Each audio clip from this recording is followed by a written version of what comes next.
Welcome to another review. We've received more interesting products from Hysterex agents. These are what are called landscape mats, or sometimes called grass mats, but in this case they're called landscape mats, and they're made by a brand we've reviewed before, which is Reality and Scale.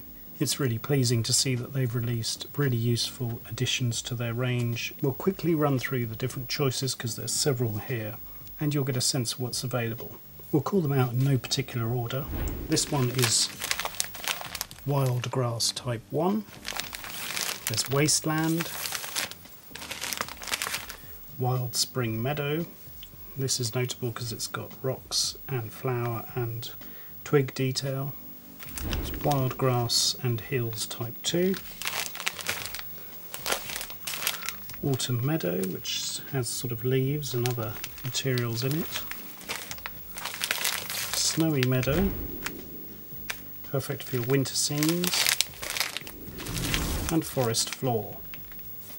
What we'll do, so you can take a closer look, is we'll open some of these references. We won't open all of them, but we'll get them out so you can see them, and we'll place a model on them so you get an idea of the realism.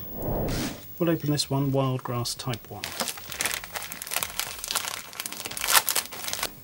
You instantly see as it's very flexible, very thick, kind of woven material on the back, and you can use this on all sorts of terrain. You can see it cracks a bit. There's no harm in that. You could glue it back, but also terrain cracks as well. So let's see it with a model on it, and instantly see how realistic that is. We've certainly found these mats useful for our terrain modelling.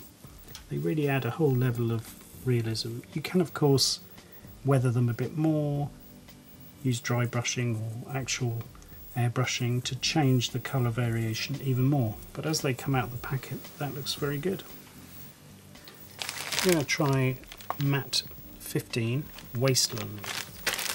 Here again you can see there are actual kind of clumps built in for relief, which is kind of interesting. Weren't expecting that. There's even rock detail there, look at that. Different shades, and you've got sort of, if you look really closely, you've got sort of little gritty type particles in there as well. That again just looks, really suits the colours of the model as well. But what we'll do, it's a bit of a contrast, is we'll open Snowy Meadow, mat 19.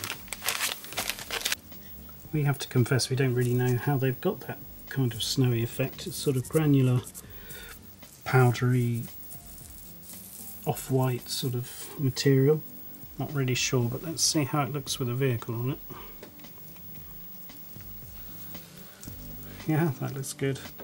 This one may actually benefit from a little bit of dry brushing in white, or adding your own kind of bicarbonate of soda just here and there to add even more kind of punches of really bright white. You can see here that that would work well.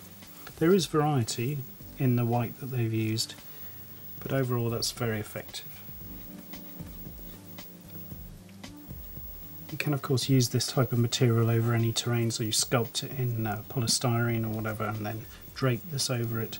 It is very, very thick, which you might need to bear in mind.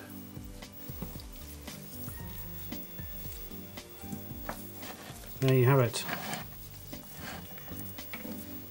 A little cross section for you of Reality and Scale's different landscape mats that you'll find stocked by Hysterex agents. Realistic, a great help to modellers looking to do dioramas, and available now.